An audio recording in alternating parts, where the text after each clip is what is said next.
Hello guys, welcome back my channel. അപ്പോൾ ഇത് വിഷു വ്ളോഗാണ്. എന്തായാലും മാമൻ്റെ വീട്ടിലെത്തിയിട്ടുണ്ട് കേട്ടോ. അപ്പം ഞങ്ങളെല്ലാവരും, അപ്പോൾ അമ്മയും അനിയത്തി ഞാനാണ് എത്തിയിട്ടുള്ളത്. അച്ഛൻ എത്തിയിട്ടില്ല. അച്ഛൻ എന്തായാലും വൈകുന്നേരം ആവും എത്താൻ. അപ്പോൾ എന്തായാലും ഞാൻ വ്ളോഗ് എടുത്ത് തുടങ്ങി രാവിലെ തന്നെ. ഒരു 10 മണിയൊക്കെ ആയാലും അച്ഛനെ ഞാൻ കാണിച്ചു തരാം. അച്ഛൻ അവിടെ ഇരിക്കുകയാണ്.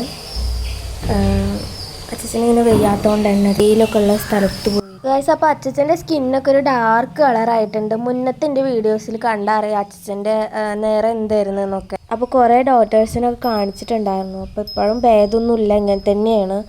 അപ്പോൾ ഇങ്ങനെയൊക്കെ വയ്യാതായപ്പോൾ പിന്നെ അച്ഛന് കണ്ണാടി നോക്കുമ്പോഴൊക്കെ, മുഖം കാണിക്കുമ്പോൾ, അതുപോലെ തന്നെ വീഡിയോ എടുക്കുമ്പോഴൊക്കെ ഫേസൊക്കെ കാണുമ്പോൾ ഭയങ്കര സങ്കടം കാര്യങ്ങളൊക്കെയാണ്.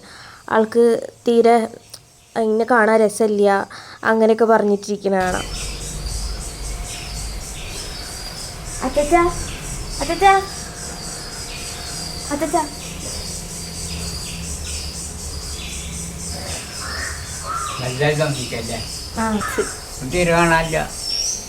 ഇങ്ങനെ ആക്കിയാലേ കാണുള്ളൂ.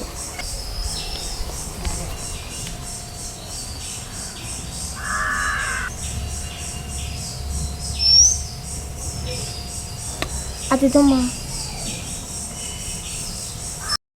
ഗൈസ്. അപ്പം ഞാൻ ബാക്കിയുള്ളവരൊക്കെ എവിടെ പോയി നോക്കാം നമുക്ക്.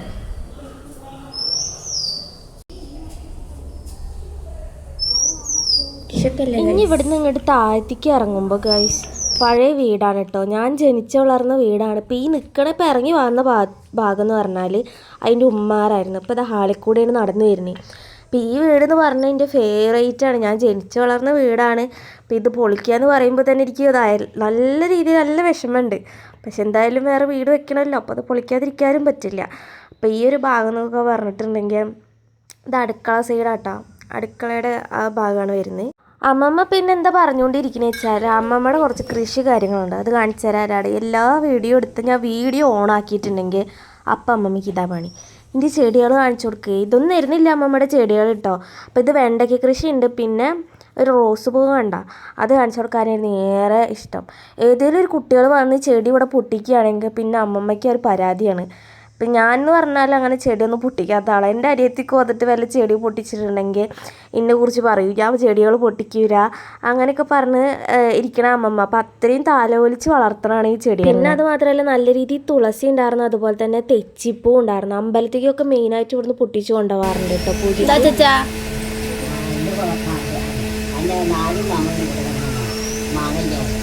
എന്ത് ഇത് വിഷുവിൻ്റെ പിറ്റത്തെ ദിവസം കേട്ടോ. സത്യം പറഞ്ഞാൽ വിഷു കഴിഞ്ഞ്. ഞങ്ങൾക്ക് എന്തായാലും ഇവിടെ വന്നാലാണ് ഞങ്ങൾക്ക് മെയിനായിട്ട് വിഷു ഉള്ളത്. ഞങ്ങളുടെ വീട്ടിലൊന്നും നല്ല രീതിയിൽ ഞങ്ങൾ വിഷു ആഘോഷിക്കാറില്ല. ഇവിടെ ഇവരൊപ്പം വന്നാലാണ് ഞങ്ങൾക്ക് എന്തെങ്കിലും ഒരു എനർജി ഉള്ളൂ. പിന്നെ വിഷു ആയിട്ടുണ്ടെങ്കിൽ മാമനും അമ്മായും മക്കളും കൂടിയിട്ട് അവരെ വീട്ടിലേക്ക് പോകുമല്ലോ. അപ്പോൾ ഇവിടെ ഒറ്റയ്ക്കാണ്. അപ്പം ഞങ്ങൾ ഇവിടേക്ക് വരുമ്പോഴാണ് പിന്നെ അപ്പോൾ ഇവർക്ക് ഭയങ്കര സന്തോഷം കാര്യങ്ങളാവും. പിന്നെ ഞങ്ങൾ പിറ്റത്തെ ദിവസം പോകുമ്പോഴാവും അമ്മമ്മയ്ക്ക് വിഷമവും കാര്യങ്ങളൊക്കെ ആവുക. അതല്ലേലും അങ്ങനെയല്ലേ, പേരക്കുട്ടികൾ 2 ദിവസം നിന്ന് പോയിട്ടുണ്ടെങ്കിൽ എല്ലാ അമ്മമ്മമാർക്കും അങ്ങനെ വിഷമല്ലേ. പണികളൊക്കെ തുടങ്ങിയിട്ടുണ്ട്. മീൻ കൂട്ടാനുണ്ട്, അതുപോലെ തന്നെ ബീഫുണ്ട്. ഇവർക്കൊക്കെ ബീഫാണ് ഇഷ്ടം, എനിക്ക് ബീഫ് ഇഷ്ടമല്ല. എന്തായാലും ഇവർ ബീഫ് വയ്ക്കുകയാണെങ്കിൽ വെച്ചോട്ടെ വെച്ചിട്ട് ഞാനൊന്നും പറഞ്ഞില്ല. എന്തായാലൊക്കെ വെച്ചിട്ട് അമ്മ റെഡിയാക്കുന്നുണ്ട്. അതിൻ്റെ ഇടയിലും ഞാനാണെങ്കിലോ മാംഗോയുടെ ഷെയ്ക്ക് അടിക്കാൻ എനിക്ക് പോതി. ഇവിടെ എന്ന് പറഞ്ഞാൽ ഭയങ്കര ചൂടാണ്. ഞങ്ങളെ വീട്ടിൽ എന്ന് പറഞ്ഞാൽ ഇത്ര അധികം ചൂടില്ല. ഇവിടെ മാമൻ്റെ വീട്ടിൽ പറഞ്ഞാൽ ഭയങ്കര ചൂടാണ്. മരങ്ങളും കാര്യങ്ങളൊക്കെ ഇവിടെ കുറവല്ലേ. അപ്പം അതിൻ്റെ ഇടയിൽ അമ്മമ്മേനായിട്ടുള്ള സ്നേഹപ്രകടനം അമ്മമ്മയുടെ വിചാരം എന്ന് വെച്ചിട്ടുണ്ടെങ്കിൽ ഞാൻ ഫോട്ടോ എടുക്കുക വെച്ചിട്ട് 2 മിനിറ്റ് അവിടെ സ്റ്റെക്കായിപ്പോയി. അപ്പോൾ അമ്മമ്മയാണെങ്കിൽ എൻ്റെ അടുത്ത് പറഞ്ഞ് ഫ്രിഡ്ജിൽ മാങ്ങ വെച്ചിട്ടുണ്ട്, വേണമെങ്കിൽ മക്കളുടെ അടുത്ത് ഇതാക്കിക്കോ എന്നൊക്കെ പറഞ്ഞ്, ജ്യൂസ് അടിച്ചോ എന്നൊക്കെ പറഞ്ഞ്. അപ്പോൾ മാങ്ങ നോക്കിയപ്പോൾ ഒരു മുറിഞ്ഞ മാങ്ങ. അപ്പം അതൊന്നല്ല, അവിടെ കവറിൽ വേറെ ഇരിക്കുന്നുണ്ടെന്ന് പറഞ്ഞപ്പോൾ ഞാൻ എടുത്ത് നോക്കിയപ്പോൾ എനിക്ക് കണ്ട് സംഭവം. അങ്ങനെ തുറന്ന് നോക്കിയപ്പോൾ 4-5 നല്ല പഴുത്ത മാങ്ങകളാട്ടോ. ഇപ്പോൾ ഈ വീഡിയോ ഞാൻ എഡിറ്റ് ചെയ്യുന്നത് 17-ാം തീയതിയാണ്. അപ്പോൾ ഈ മാംഗോ ഷേക്കിൻ്റെ ഫീഡ്ബാക്ക് എനിക്ക് ഇപ്പോൾ പറയാൻ പറ്റുമല്ലോ. അടിപൊളിയായിരുന്നു കേട്ടോ, നല്ല ടേസ്റ്റ് ഉണ്ടായിരുന്നു. പ്രത്യേകിച്ച് ഈ ചൂട്, എന്ത് ചൂടുള്ള സമയമാണെന്നറിയോ. പ്രത്യേകിച്ച് ഇവിടെ ഈ ഷീറ്റും വരുന്നുണ്ട്. ഞങ്ങൾ ഈ ഇരിക്കുന്ന ഭാഗത്ത് കുറച്ച് ഷീറ്റും കാര്യങ്ങളും വരുന്നുണ്ട്. അപ്പോൾ അതിൻ്റെയും കൂടി ചൂട് വരുന്നുണ്ട്. പ്രത്യേകിച്ച് എന്ന് പറഞ്ഞാൽ കേരളത്തിൽ ഇപ്പോൾ ഭയങ്കര ചൂടാണല്ലോ, പറയേണ്ട ആവശ്യമില്ല. അപ്പം ഞങ്ങൾ എന്തായാലും അത് അടിച്ച് കുടിച്ച് നല്ല ടേസ്റ്റ് ഉണ്ടായിരുന്നു. അപ്പോൾ മാമ വന്നിട്ടുണ്ടായിരുന്നു, മാമിന് കൊടുത്തു. പക്ഷെ മാമ അത് കുടിച്ചില്ല. വൈകുന്നേരത്തിന് മാവിന് എടുത്ത് വെക്കാനാണ് പറഞ്ഞത്. പക്ഷെ അപ്പത്തിനത് മൊത്തം തീർന്നു പോയി. അതാണ് ഉണ്ടായി. പിന്നെ ഞാൻ പറഞ്ഞല്ലോ വൈകുന്നേരം ആകുമ്പോൾ അച്ഛൻ വരുമെന്ന്. അച്ഛൻ വന്നപ്പോൾ അച്ഛന് കൊടുക്കുമ്പോൾ ഞാനിത് മാറ്റിയിട്ട് ഫ്രീസറിലാണ് കൊണ്ടുവച്ചത്. അപ്പം വല്ല മാംഗോ കുനാഫ പോലെ ആയിരുന്നു വന്നിരുന്നത്. അടിപൊളിയായിരുന്നു. അപ്പോൾ വേറൊരു ടേസ്റ്റ്. അപ്പോൾ ഐസ്ക്രീമിൻ്റെ ഒക്കെ വേറൊരു ടേസ്റ്റ് ആയിട്ടാണ് ഞങ്ങളിത് കഴിച്ചിരുന്നത്.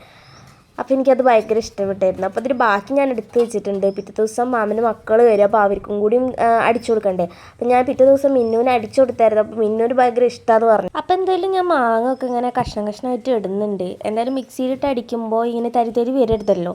അപ്പോൾ അതിന് വേണ്ടിയിട്ട് ഞാനെല്ലാം സ്ലൈസായിട്ട് ഇങ്ങനെ നല്ല രീതിയിൽ അരിഞ്ഞിട്ടിടുന്നുണ്ട്. ഇതെന്ന് പറഞ്ഞാൽ പിന്നെ നല്ല പഴുത്ത മാങ്ങ കേട്ടോ. വെറുതെ ഇരുന്ന് തിന്ന് തീർക്കും ഞാനത്. അമ്മാതിരി ടേസ്റ്റാണ്. നല്ല പഴുത്തിട്ട് വെറുതെ ഇരുന്ന് തിന്നാനും കൂടി അത് തോന്നും. അപ്പം ഞാൻ കൂടുതലവിടെ വെച്ചുകൊണ്ടിരുന്ന് ഞാൻ മൊത്തം തിന്നും. അപ്പം ഞാൻ അതുകൊണ്ട് പെട്ടെന്ന് തന്നെ അത് മിക്സി ഇട്ടിട്ട് അടിക്കാൻ വേണ്ടി നോക്കി. അപ്പോൾ കട്ടപ്പാൽ ഓൾറെഡി ഉണ്ടായിരുന്നു. ഗൈസ് ഇനിയിപ്പോൾ ഒരു സംഭവം കാണിച്ചു തരാം കേട്ടോ. ഇതിപ്പോൾ രണ്ടും കൂടി മിക്സ് ആക്കുമ്പോൾ ഒരു പ്രത്യേക തരം ഒരു കളറ് വരും. നോക്ക് കാണണ്ട. നല്ല രസമല്ലേ ഈ കളർ. എനിക്ക് ഭയങ്കര ഇഷ്ടപ്പെട്ടു. അതുകൊണ്ട് ഞാൻ ഇങ്ങനെ സ്പൂൺ ഇട്ടിട്ട് ഇങ്ങനെ ഇളക്കിക്കൊണ്ടേ ഇരിക്കുകയായിരുന്നു. അത് എന്തായാലും ഞാൻ പഞ്ചസാര ഇട്ടിട്ട് മിക്സിയിട്ട് വേഗം അടിച്ചിട്ടുണ്ട്. അപ്പോൾ ദേ ഈ പരിവായിട്ടുണ്ട് കേട്ടോ. അങ്ങനെ ഒരു മാങ്ങ അവിടെ മാറ്റി വെച്ചിട്ട് അതിങ്ങനെ സ്ലൈസായിട്ട് കുഞ്ഞു കഷ്ണങ്ങളൊക്കെ നോക്കിയിട്ട് പറ്റണില്ല. നല്ല പഴുത്തുകൊണ്ട് ഇങ്ങനെ ആയിപ്പോവുക. അപ്പോൾ അതുകൊണ്ട് ഉള്ള കഷ്ണങ്ങൾ വെച്ചിട്ട് ഞാൻ അതിൻ്റെ മുകളിൽ ഇട്ടിട്ടുണ്ട്. അപ്പോൾ ഇതാണ് അവസാനത്തെ ഇതിൻ്റെ ലുക്ക് എന്ന് പറയുന്നത്. അപ്പോൾ ഞാൻ അതിലൂടെ സ്പൂണും കൂടി ഇട്ട് എളുപ്പത്തിനെടുത്ത് കടിക്കാൻ വേണ്ടിയിട്ട്. പിന്നെ ഇതിലങ്ങനെ ഓവറായിട്ട് അടാറ് മധുരമൊന്നും ഇട്ടിട്ട് കൂട്ടിയിട്ടില്ല. എനിക്കാണെങ്കിൽ അത്ര മധുരം ഇടണമായിട്ട് ഇഷ്ടമല്ല. വെച്ചാൽ ഓൾറെഡി ഈ മാങ്ങയ്ക്കുണ്ട് മധുരം. കറക്റ്റ് മധുരമായിരുന്നു അതിന് കേട്ടോ. അപ്പോൾ അതുകൊണ്ട് തന്നെ എനിക്ക് ഭയങ്കര ഇത് ഓവർ മധുരം ഇട്ടാൽ ഇങ്ങനെ കഴിക്കാൻ നമുക്ക് തോന്നില്ല. അങ്ങനെയോ ഇതെന്ന് പറഞ്ഞാൽ അത്യാവശ്യത്തിന് മധുരം ഇരുന്നതിന് പാകത്തിനുള്ള. അപ്പോൾ കഴിക്കുമ്പോൾ തന്നെ പിന്നെ ആ സ്ലൈസായിട്ടുള്ള സംഭവങ്ങളില്ലേ മാങ്ങയുടെ ഇട്ടത് അതുകൊണ്ട് കടിക്കുമല്ലോ അതിൻ്റെ ഇടയിൽ കൂടെ. അതിൻ്റെ ടേസ്റ്റ്. അപ്പോൾ എന്തായാലും നമുക്ക് വിൽശനെ കൊണ്ട് കഴിപ്പിച്ചാലോ. ഇവളെന്ന് പറഞ്ഞാൽ എൻ്റെ നേരെ ഓപ്പോസിറ്റാണ്. ഇവൾക്ക് ഫ്രൂട്ട്സ് സാധനങ്ങൾ പറഞ്ഞാൽ തീരെ ഇഷ്ടമല്ല എന്ന് പറയുന്നില്ല. എന്നാലും കുറച്ച് കഴിക്കുള്ളൂ. ഞാൻ പക്ഷെ അങ്ങനെയല്ല. ഞാൻ നല്ല കഴിക്കൂട്ടാ.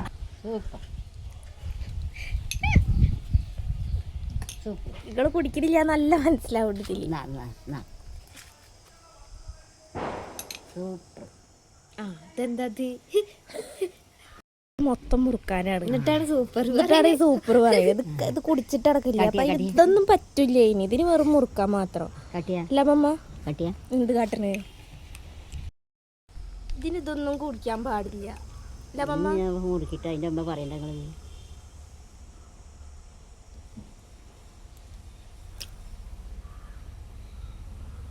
അപ്പം എൻ്റെ ഭാഗത്തും തെറ്റുണ്ട്. അമ്മ മുറിക്കൊണ്ടിരിക്കണത് നേരത്താണ് ഞാൻ അതിൻ്റെ ഇടയിൽ പോയിട്ട് ഈ മാങ്ങയുടെ സംഭവം കൊടുക്കണേ. അപ്പോൾ എന്തായാലും അമ്മമ്മയ്ക്ക് അത് അതിൻ്റെ ഇടയിൽ കഴിക്കാൻ പറ്റൂലല്ലോ. എന്നിട്ട് മറ്റാൾ അപ്പോൾ അതിലൊക്കെ നിങ്ങൾക്ക് കണ്ടത് മനസ്സിലാവും. മറ്റാളത് കഴിച്ചിട്ട് പോലും ഇല്ല. എന്നിട്ട് മറ്റാൾ സൂപ്പർ എന്ന് പറഞ്ഞുകൊണ്ടിരുന്നായിരുന്നു. അപ്പോൾ ഗായ്സ് എൻ്റെ അമ്മമ്മയും കറി വയ്ക്കുകയാണെങ്കിൽ തന്നെ ഭയങ്കര എരിയാവും കേട്ടോ. അതിലൊക്കെ ഭയങ്കര പണ്ടത്തെ ആൾക്കാരല്ലേ ഇവർക്ക് ഭയങ്കര എരി കൂട്ടിയിട്ട് തിന്നാലൊരു സമാധാനമുള്ളൂ. അപ്പോൾ ഇവരെ എരിയുള്ള കറിയുടെ കൂടെ പിടിച്ച് നിൽക്കാൻ വേണ്ടിയിട്ടാണ് ഞാൻ മാംഗോയുടെ ഷേക്ക് ഉണ്ടാക്കിയത്. അപ്പോൾ ഇതാണ് ഇവരെ കറി. ഭയങ്കര എരിവുണ്ടായിരുന്നു. പക്ഷെ നല്ല ടേസ്റ്റ് ഉണ്ടായിരുന്നു കേട്ടോ. അത് വേറെ കാര്യം. അപ്പോൾ വൈകുന്നേരത്തെ ആകുമ്പോഴത്തേനും അച്ഛൻ വന്നപ്പോൾ കുറേ പൂത്തിരിയും കാര്യങ്ങളൊക്കെ കൊടുത്തിട്ടുണ്ടായിരുന്നു. അപ്പം എന്തായാലും ഞങ്ങൾ അത് കത്തിക്കാനുള്ള പരിപാടിയിലാണ്. വീട്ടിൽ അച്ഛൻ വാങ്ങിച്ച് കൊടുന്നതാണ്. പക്ഷെ ഞങ്ങൾ അതിനായിട്ട് മുന്നേ ഞങ്ങൾ മാമൻചോടിക്ക് വന്ന്. അപ്പോൾ വീട്ടിൽ നിന്നൊന്നും കത്തിക്കാനൊന്നും പറ്റിയിട്ടില്ല. അപ്പോൾ അച്ഛൻ അന്ന് വൈകുന്നേരം വന്നിട്ട് അത് ഞങ്ങൾക്ക് കൊടുന്ന് തന്നിട്ടുണ്ടായിരുന്നു. ഞങ്ങളൊന്നും കത്തിക്കാതെയായിരുന്നു ഇങ്ങോട്ട് വന്നിട്ടുണ്ടായിരുന്നു. അപ്പോൾ എന്തായാലും അത് കത്തിക്കാൻ നോക്കുകയാണ്. എനിക്കെന്ന് പറഞ്ഞാൽ ചെറിയ മറ്റേ ചടുപുടും ഉണ്ടാവും. അതുപോലെ തന്നെ ചെറിയ ഐറ്റംസൊക്കെ മാത്രമേ കത്തിക്കാൻ അറിയുള്ളൂ. ഭയങ്കര ഈ പടക്കമൊക്കെ ഓലപ്പടക്കമൊക്കെ എനിക്ക് കത്തിക്കാൻ ഭയങ്കര പേടിയും കാര്യങ്ങളാണ്. പിന്നെ കുഞ്ഞു പൂത്തിരി കാര്യങ്ങളൊക്കെ ഇങ്ങനെ കത്തിച്ച് നടക്കും. അപ്പോൾ ഞങ്ങൾ മാത്രമല്ല, ഞങ്ങൾ നേരെ ഓപ്പോസിറ്റുള്ള അവിടുത്തെ വീട്ടിലത്തെ പിള്ളേരൊക്കെ വിഷു ആഘോഷിച്ചിട്ട് അവരൊക്കെ ഇങ്ങനെ പടക്കം കാര്യങ്ങളും അവിടെ പൊട്ടിച്ചിട്ട് ആഘോഷിച്ച് നടത്തിയിട്ടുണ്ട്. അപ്പോൾ അതും കൂടി ഇതിൻ്റെ ഇടയിൽ ഞങ്ങൾ കാണിച്ചിട്ടുണ്ട്. അപ്പോൾ എന്തായാലും ഞാൻ ഭയങ്കര ചൂടാണ്. അതുകൊണ്ടാണ് ഗൈസ് മാക്സി ഒക്കെ ഇട്ടിരിക്കുന്നത്. ഞാൻ എൻ്റെ അമ്മയുടെ മാക്സിയാണ് ഗൈസ് ഇട്ടിരിക്കുന്നത്. ഭയങ്കര ചൂടാണ്. ഇവിടെ എന്ന് പറഞ്ഞാൽ ഭയങ്കര ചൂടാണ് ഗൈസ്. ഈ തലച്ചക്രം കത്തിച്ചതിൻ്റെ ഇടയിൽ കൂടെ പെട്ടെന്ന് ഭൂം എന്ന് പറഞ്ഞിട്ടൊരു പൊട്ടലുണ്ടായിട്ടുണ്ടായിരുന്നു. ഞങ്ങൾ സത്യം പറഞ്ഞാൽ അച്ഛനടക്കം അത് പേടിച്ച് കണ്ടിട്ട്. കാരണം അത് കറങ്ങിയിട്ട് പകുതി ആകുമ്പോഴാണ് ഈ പൊട്ടിത്തെറിക്കുന്നത്. അപ്പോൾ പകുതി വരെ ഉള്ളത് അപ്പത്തിനത് പൊട്ടിത്തെറിച്ച്.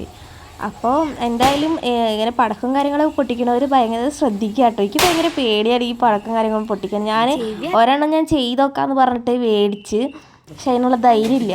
അപ്പോൾ ഇതിൻ്റെ പോലെ ഈ പടക്കം പൊട്ടിക്കാൻ പേടിയുള്ള ആൾക്കാരൊന്ന് കമൻറ്റ് ചെയ്യണേ. അപ്പോൾ പിറ്റത്തെ ദിവസം എന്ന് പറഞ്ഞാൽ മിന്നു വന്നിട്ടുണ്ട്. മിന്നു എന്ന് പറഞ്ഞാൽ എൻ്റെ മാമൻ്റെ മോളാണ് കേട്ടോ. അപ്പോൾ മാമനും അമ്മായിയും കുട്ടിയും വന്നിട്ട് ഒരാൾ വന്നിട്ടില്ല. ഓൾക്ക് എന്ന് പറഞ്ഞാൽ പനിയാണ്. അപ്പോൾ അതുകൊണ്ട് ഓൾ വന്നിട്ടില്ല. ഓളെ മാമൻ്റെ അവിടെ നിന്നിട്ട് ഭയങ്കര ആഘോഷവും കളിക്കാനൊക്കെ പിള്ളേരുണ്ടല്ലോ. അപ്പോൾ അവിടെയാണ്. അപ്പോൾ ഇതിൻ്റെ മാമനാണ് കേട്ടോ. അപ്പോൾ മാമൻ ബിരിയാണി കൊണ്ടു തന്നിട്ടുണ്ട്. അപ്പോൾ ഒരെണ്ണം ഉള്ളൂ. അപ്പോൾ എല്ലാവരും ഞാനും അമ്മായിയും അനിയത്തിയും കൂടിയിട്ട് എല്ലാവരും കൂടിയിട്ടാണ് തിന്നണം ഒരെണ്ണത്തിൽ വെച്ചിട്ട്. അപ്പം ഞങ്ങൾക്ക് നല്ല സഹകരണം ആയതുകൊണ്ട് എല്ലാവരും കൂടിയിട്ട് ഒരെണ്ണത്തിൽ തിന്നുന്നുണ്ട് കേട്ടോ. അപ്പോൾ ഈ വർത്തമാനം പറയണ്ടല്ലോ, അതായിരുന്നു എൻ്റെ അമ്മായി കേട്ടോ. അപ്പോൾ അമ്മായിക്ക് എന്ന് പറഞ്ഞാൽ വീഡിയോയ്ക്ക് വരാൻ കുറച്ച് നാണും കാര്യങ്ങളാണ്. ഇത് രണ്ടാമത്തെ മോളാണ്, മിന്നു എന്നാണ് പേരിട്ട. അപ്പോൾ മിന്നുവിനെന്ന് പറഞ്ഞാൽ ലിപ്സ്റ്റിക്ക് ഇടാത്തതുകൊണ്ടാണ് ഈ മുഖം പൊത്തിയിരിക്കുന്നത്. ഓൾക്കാണെങ്കിൽ ലിപ്സ്റ്റിക്ക് ഇടാതെ ഫേസ് ചെയ്യാൻ, ക്യാമറയിൽ ഫേസ് ചെയ്യാൻ നാണാന്നാ പറയുന്നത്. വിളിച്ചേ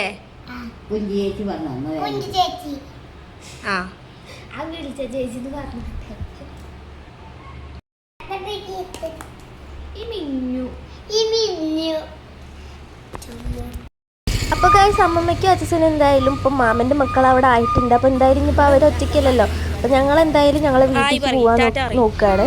അപ്പോൾ മിന്നും അമ്മമ്മയും യാത്ര അയക്കാൻ വേണ്ടി വന്നിട്ടുണ്ട് കേട്ടോ. അപ്പോൾ ഗൈസ്, ഇത്രയൊക്കെ ഉള്ളൂ ഞങ്ങളുടെ ഒരു വിഷു എന്ന് പറയുന്നത്. ഇങ്ങനെ മാമൻ്റെ കൂടിക്ക് പോകുക, അതൊക്കെ തന്നെ ഞങ്ങളുടെ ആഘോഷം. അപ്പോൾ അടുത്തൊരു വീഡിയോ ആയിട്ട് വരാം. അപ്പോൾ ഓക്കെ, ബൈ.